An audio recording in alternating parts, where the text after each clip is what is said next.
Hello, everybody, and welcome back to the Her Story TV and the Her Story podcast. This is Gertrude Mache here in beautiful Melbourne, Australia.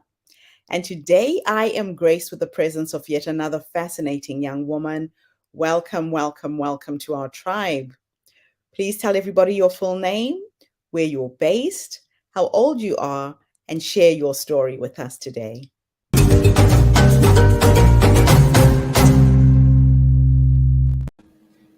Hi, Gertrude. Thank you so much for this opportunity. I'm Tammy Jordon, the president and founder of Fruits of Labor. I'm 47 years old, and I'm based out of West Virginia. And we are so excited to be able to share our story with you. Fruits of Labor is actually 22 years old this year, and it started out as a culinary and agricultural opportunity to just really expand into catering and weddings and the farm to table concept. And then about 10 years into owning Fruits of Labor, I went to visit a lady that I knew in a local prison, and that engagement forever changed my life. It changed the entire direction of our company. And it was something that I could see in waiting through the waiting room for her to come in and have that visitation time with me, that there was such a need for engagement for individuals after they exited the prison system. And I knew our company was farm to table with culinary, wedding cake design, floral design, as well as all of the agricultural production systems that we have, would allow us to really be able to reach, especially women, as they exited the prison system. And so I spent the next couple of years really just identifying what we wanted to do as a company, how we wanted to support those that were really trying to re-navigate life and to have this hope and joy brought back into their circle, and to be able to engage them at the level of employment, as well as education and training. And so we launched our very first training program 11 years ago. And we started with 10 amazing women from our local drug court. So we really focused with women that were recovering from substance use disorder. We know that there are so many barriers, not only for reentry and reorientation within life, just to get their feet back on the ground and starting again. Many of our students also have children, and so we know that we are impactful for the next generation. So that started, we have an 80% graduation rate. They come into Fruits of Labor, our very first class, and they came into our commercial kitchen. We closed our business 2 days a week to offer this. It's free of charge for our students. In the very beginning, we were closing 2 days a week, and everything was around them. Everything was focused on how do you see yourself, your value and your worth? Where do you want to be in the future, and how can we help you get there? And so we would go out back of our catering center. We had fields planted. We would walk out and pick product just for their lunch. They would come back in and learn simply how to prepare their lunch as well as plate it. And then everyone would sit down and gather around the table. We would have coaching and mentoring opportunities right alongside of industry standard. And so from there, we really saw the need to actually employ them long term. And so instead of just having a catering center, we expanded and added a cafe and bakery. And so that was such an important next step for us. It was not something that personally I had a goal of owning. But I can tell you, when you see lives being transformed, you are willing to take the steps into areas that you may not have planned just from a business perspective. And so in 2014, we launched our very first cafe, bakery and training center. We welcomed the public in. They were able to sit down and dine and be able to engage with our students, see their progress, really just having this space of seeing that recovery is possible and becoming a champion for our participants. And that's such a wonderful healing opportunity. It's hope giving. It's bringing people that many times felt outside of community because of their past. It's ushering them right back into community space and into a welcomed area. And so we have this recovery centric work culture. It's something that we really have defined and refined within our organization and made it something that is absolutely essential to support individuals that are going through this transition in their life. And from there, 2 years later, we unfortunately experienced a 1,000-year flood in our community. It wiped out our cafe and training center there. So we had to start from scratch, rebuilding. And some of the very first phone calls I received were from graduating students that said, oh my goodness, I heard, what can I do to help? And so not only were we seeing individuals in recovery, we were also seeing our small community in recovery. And West Virginia, certainly has been known to have addiction issues. And so we really feel like we are in that space and time to incredibly invest within our community. And so that grew. We saw recovery happening within just the flood recovery, as well as continuing recovery within our region that was supporting our students. And so from that experience came a phrase that said, what would it look like? The location we're at is called Renewal. What would it look like if Renewal became a community of healing? And that was in 2017. That phrase came out of a meeting as we were gathered community leaders to see our community change and develop. And from that phrase, I carried it with me for 3 years. And I was able to ask leaders all across the nation as I met them, what does that mean? What would be components of a community of healing? Not health, but of healing. And so we engaged at that level for 3 years. What would that look like, that research? And from there in 2020, we launched a program called Communities of Healing, where we are training businesses all across our state to employ individuals in recovery. And from that investment, we opened up 3 more cafes, coffee shops, and bakeries across our region. So now we have 4 facilities. We are able to impact and train a large number of lives every single year, getting certification through the American Culinary Federation while they are being employed and trained. It's an amazing opportunity. We go alongside of businesses, talking to them about what is important within recovery communities. How do we facilitate that? We open up our model to look through that. We also bring in business strengthening opportunities, as well as the recovery aspect of things. And so this is a 3-year-long program.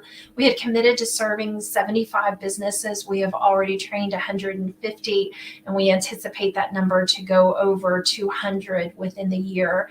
And so just seeing our region come alive and understand, as a business owner, you have impact, you have capabilities to employ, even if it's just one person in recovery.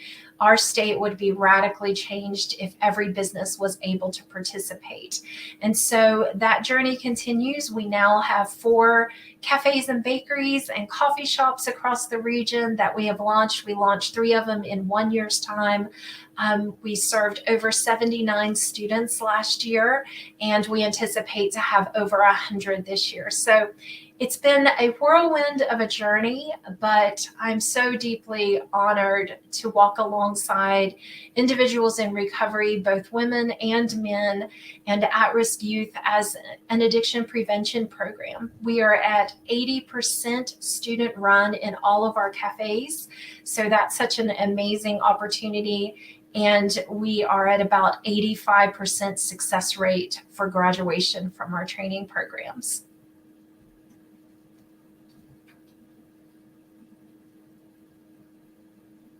Wow.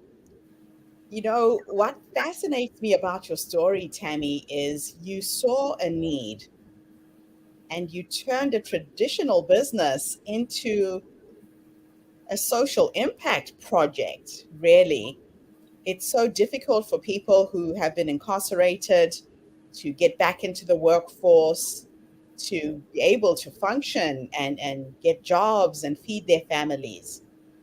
What was it about that one particular woman, that one particular story that touched you?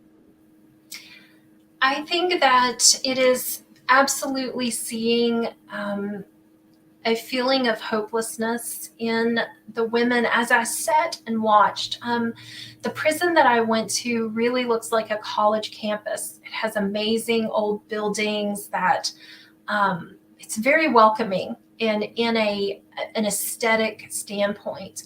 But when I saw the hopelessness in the eyes of the women that were walking past, there were these huge windows in the viewing area that I was waiting on into that visitation room. And so I waited for a few minutes for her to come. And I just watched woman after woman walk past. And I saw that sense of hopelessness that needed to change. And that only changes when there are opportunities. And so I knew that we had industry opportunities that we could share. And even at that time, we weren't able to think about employment because we were just catering. But it was something that was just so deeply implanted in me during that time of we have to be part of this solution and we can utilize what we have in our hands. That's what we had. We didn't have funding. We literally had what was available, what we used every day. And it just made sense to say, yes, we're going to close down 2 days a week. And yes, we're going to provide this training. And we had no idea where it would go over the next decade, but it has taken us to places that I never thought possible. And we've watched babies be born healthy. We've watched mothers reunited with their children. We've seen parents come back together with their adult daughters. And it's gathering around the table and saying there's space for everyone. And we want you here. And even in the times of relapse or the times of difficulties, it's still saying, I'm still here. You haven't pushed me away. I'm waiting for your return and there's opportunity.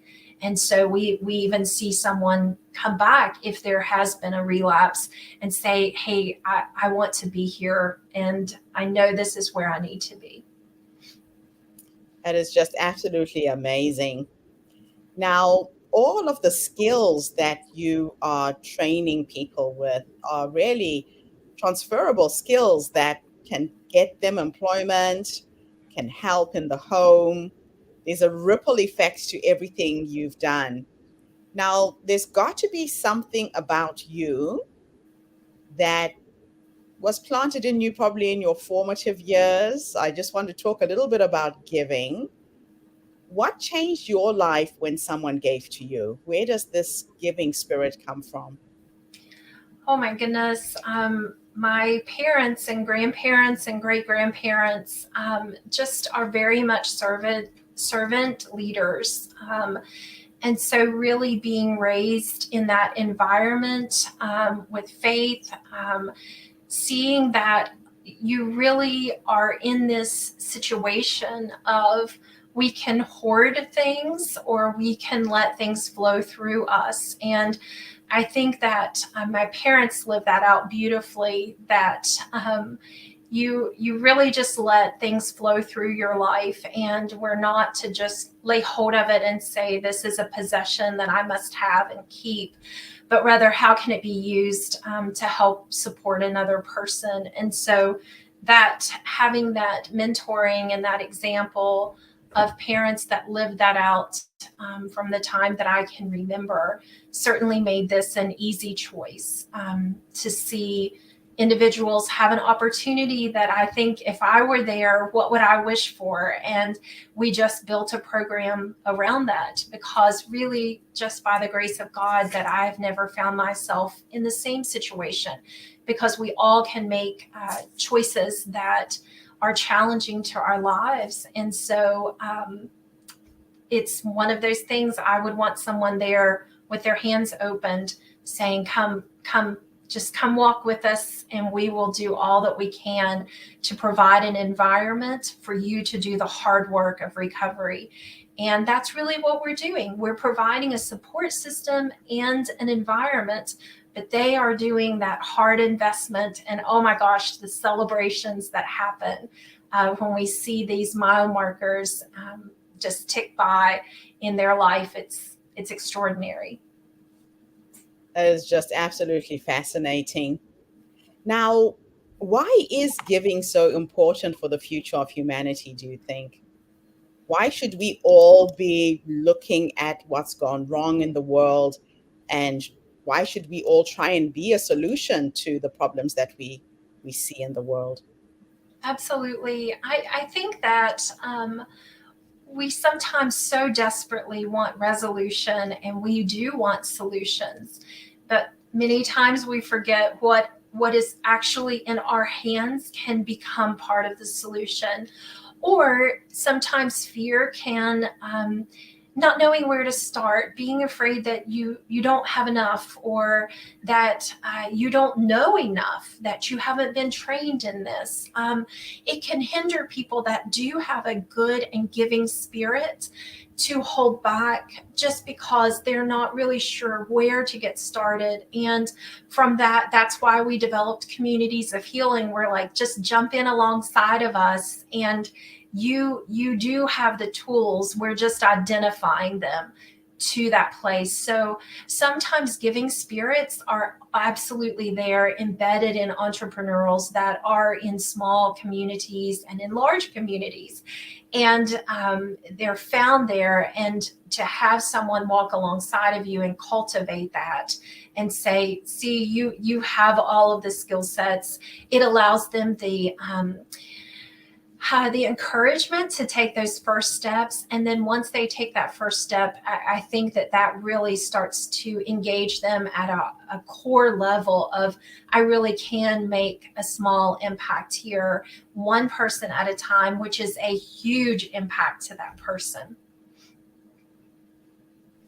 So who is Tammy Jordon, the woman behind this incredible business? Tell us a little bit about yourself, your training, your family. How did you get to become who you are? So I was raised with an amazing family, to be honest. My grandparents were very involved in my life. My parents were very involved. My brother and I are both visionaries. Our parents never said, this is impossible, you can't do this. It was always, if you put your mind to it and you are willing to invest what it takes, that you can find a way to either do it yourself or engage with others that can help you along the way. And so at 5 years old, I went to a dairy farm, and I came home and told mom, I don't know how my mom didn't laugh at this, but I came home and I said, so when I grow up, I want to own a show farm. And so for a mom to hear that from a 5-year-old is something certainly unusual.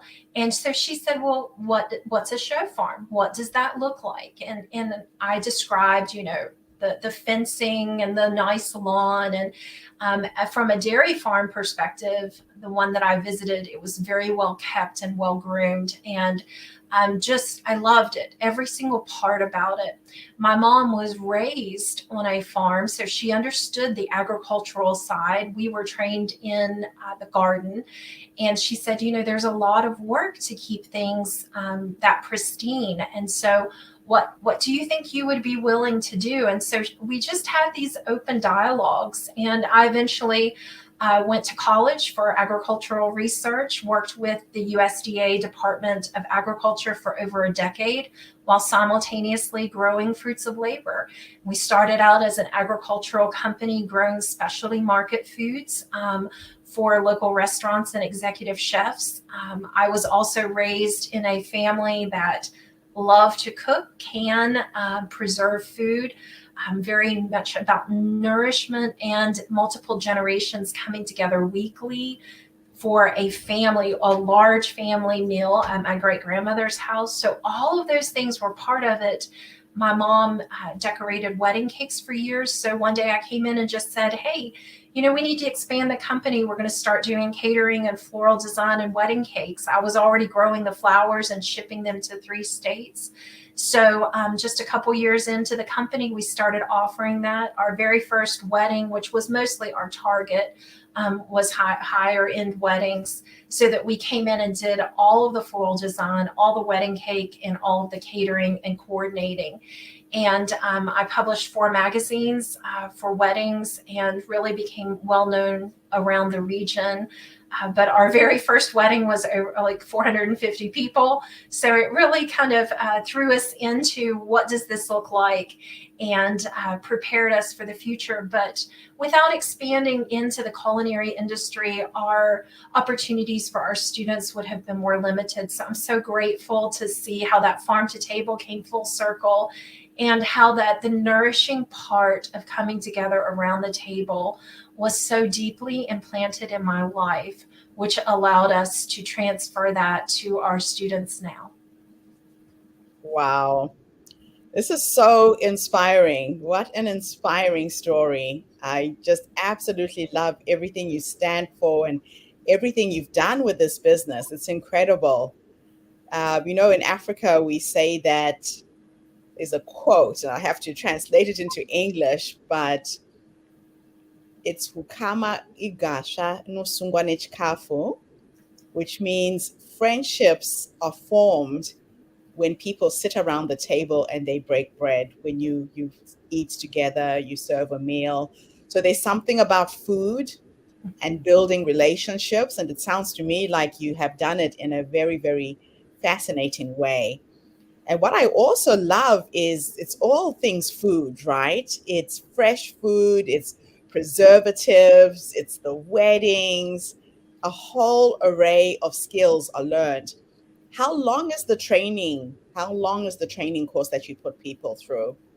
So I love that quote that you shared, because it's so beautiful to understand the nourishment that happens both to our bodies and our soul around the dinner table.